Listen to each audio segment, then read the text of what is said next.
Hi, welcome back to Genesis Custom Sabers, and it's been a long time since I've debuted an expanded universe saber design.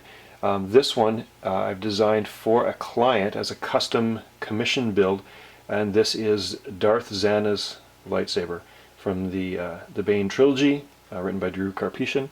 It's described that she had a feminine designed two-bladed lightsaber that was shorter than the average two-bladed lightsaber, but still longer than a single-bladed saber, and it was a lot of work to get all of the things, as you'll see, the electronics and the design elements in there, and keep it as short as I did. As it is, it's a little bit shorter than a Darth Maul saber. It's definitely shorter than two Ascend sabers put together, but it operates and feels and balances like a dual-bladed saber. So this video is going to be a rundown of the operation of the saber, as it's going to serve as instructions for the new owner, as well show off some of the features and design elements. As it's designed to be a companion of sorts to the Darth Bane saber.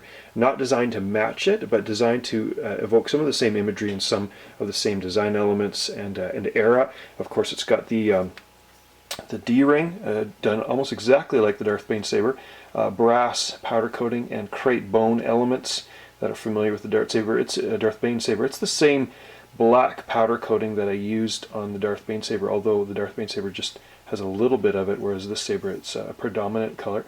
And of course the aluminum. This one has Sith prophecy script acid etched into both ends of the saber that says Bane's heart, and that is a name for the saber, but also a reference to the crystal inside the saber, which actually I'll show you as I boot it up. So instruction part number 1, to operate the saber, you can pull the kill key.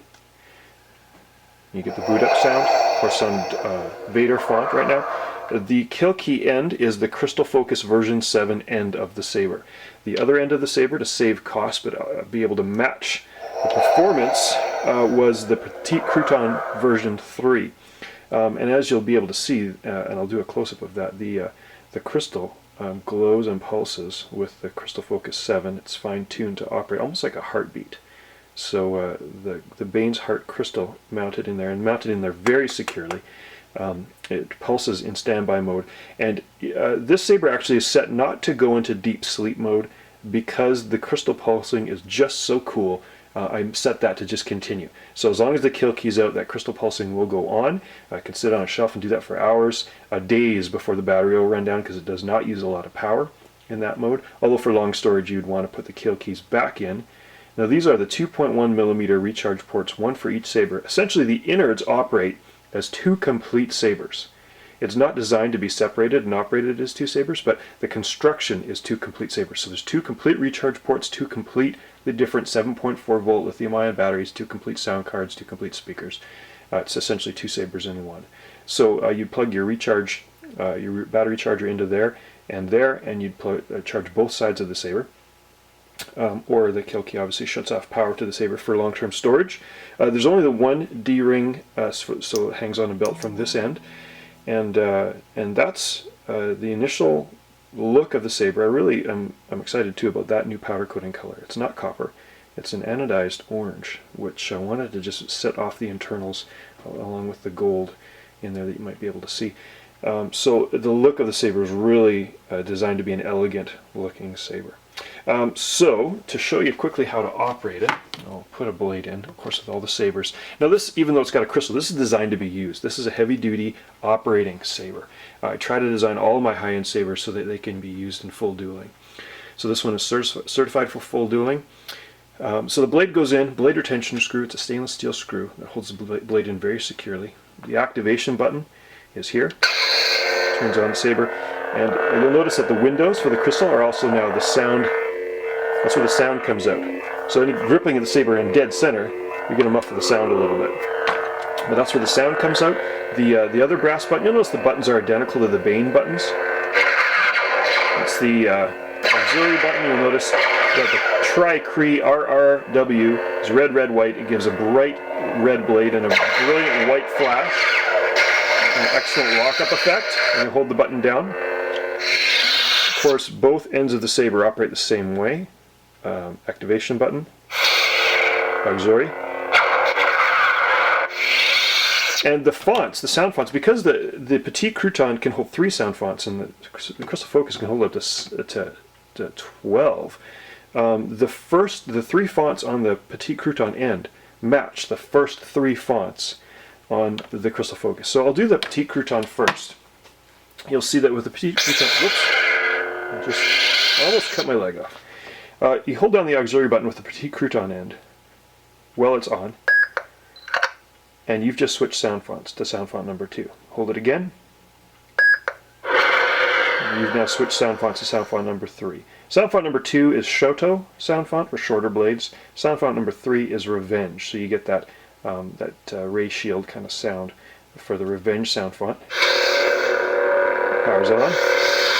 So that's how to operate the Petite Crouton end. Now the Crystal Focus end operates a little differently. In standby mode with the kill key out, you hold down the auxiliary button just like before. Sound bank selection. But you'll notice instead of getting a beep and directly going to the next sound font, you now enter a menu. So now toggling the switch will go through the menu. Revenge is the 3rd font. There's also a number of my sound fonts, 7 of them, and a number of stock sound fonts that come with the Crystal Focus 7. Audio player is the last thing in sequence, and it goes back to font number 1, font number 2, font number 3, which is what the Petite Crouton was set at. So now they're both matching Revenge sound fonts, which is an excellent font for a dual-bladed saber. So that's how to operate the saber. Now, I'm going to really quickly go into some of the functions. For warranty purposes, I don't permit the saber to be taken apart. There are hidden set screw holes at various places in the saber to keep the parts locked together.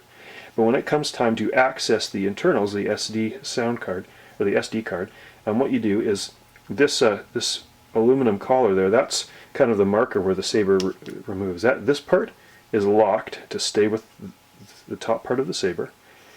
But the saber, like all my Elite Genesis Custom Sabers, Elite Sabers, unscrews. You always want to be gentle and careful and take your time. And as you unscrew it over a flat surface, and you get access to the internals.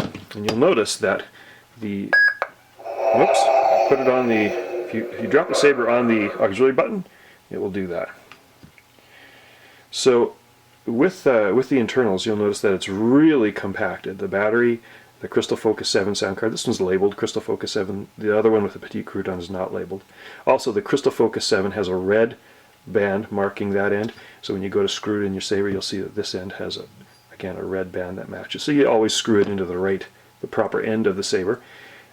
You can get access to the SD card. It's a little tricky. You can see the pulsing LED that controls the crystal is floating on a couple of dual armored wires there. The wires are armored so that they don't rub off against the shielding, or the insulation doesn't rub off against the inside of the saber, and the speaker. So as long as these things are pretty close to center, that's going to line up with the speaker, or the crystal chassis. It's going to go right into its hole, because the hole is concave in there. I'll show a picture of how I've designed that maybe inlaid in the video here. As it slides it mates perfectly with that, and there's no problems. With the SD card, it is so packed in there. As you can see, all the wires. You want to be careful when the saber is exposed like this. You don't want to damage any of the wires. When it's together, it's very durable. To get the SD card out, what you're going to want to do is put the kill key in the recharge port, and you're going to want to get a pencil. And of course, my pencil with my eraser has gone missing. And normally you could pop it out. Now here's the trick. Because the wires are so tightly packed in there, you can remove this little wire housing, which you may recognize as the same connector that I used for my Jaina saber for the rice, which I'll get to in a minute. You can slide that out of the way. You can use your magic implement, which is the pencil, to pop out the SD card, and with a pair of tweezers or pliers you can gently pull out that SD card, put that in your computer, make changes to the settings on your sound card, or change the sound fonts. When you're ready, you just pop it back in there. Tricky. There. When it clicks, it goes. If you want to test, make sure it's in there properly, pull the kill key. You get a boot sound, you're good. I'm going to put it back in. Now what I'm going to show you also is these sabers are set up for a real-time internal configuration editor, or RICE, and it's done the same way as my original Jaina saber, which didn't have room for a RICE port. So I've made this connector, which will be sold with the saber. It's the same connector. There's a black side and a green side on this little little guy here, and that goes right in there. Now you have a rice port.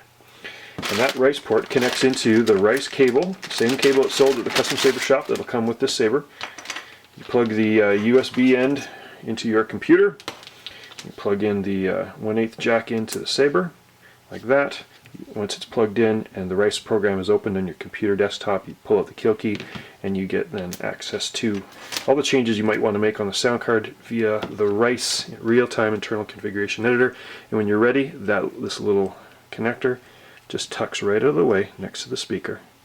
And its connector's designed in such a way it's not going to short circuit against anything. And when you're ready, you want to carefully insert that back in the saber. You want to do it slowly so the wires don't catch, even though they are armored. Oh, you can't insert it with the kill key in. You need to remove that. So this saber is designed that you really never need to take it apart. You want to make sure that when you're assembling it, you don't catch on any of these wires. They're designed to kind of fit perfectly in there. Yes, you should never need to take the saber apart. It's fine-tuned and ready to go. But if you ever want to, that is permitted under warranty. You want to make sure that the recharge port lines up there. If for whatever reason the recharge port does not line up, there is some basic maintenance, because sometimes with the powder coating it wears down, and as you thread the saber together, the port may not line up perfectly. You can grip it and you can slowly and very carefully turn it just a hair to get it to line up if it does not. Of course, if the saber needs any kind of work or maintenance in the future, it can be sent back to me. I do my best to provide very timely and reasonably priced service to my own sabers. So as you can see, everything's fine-tuned to line up perfectly right now. So that is this saber. I'm really happy with how it came out. I think it's one of the finest high-end sabers I've built, definitely this year in recent memory. I know that the new owner is going to be really happy with it as well. Thanks for watching.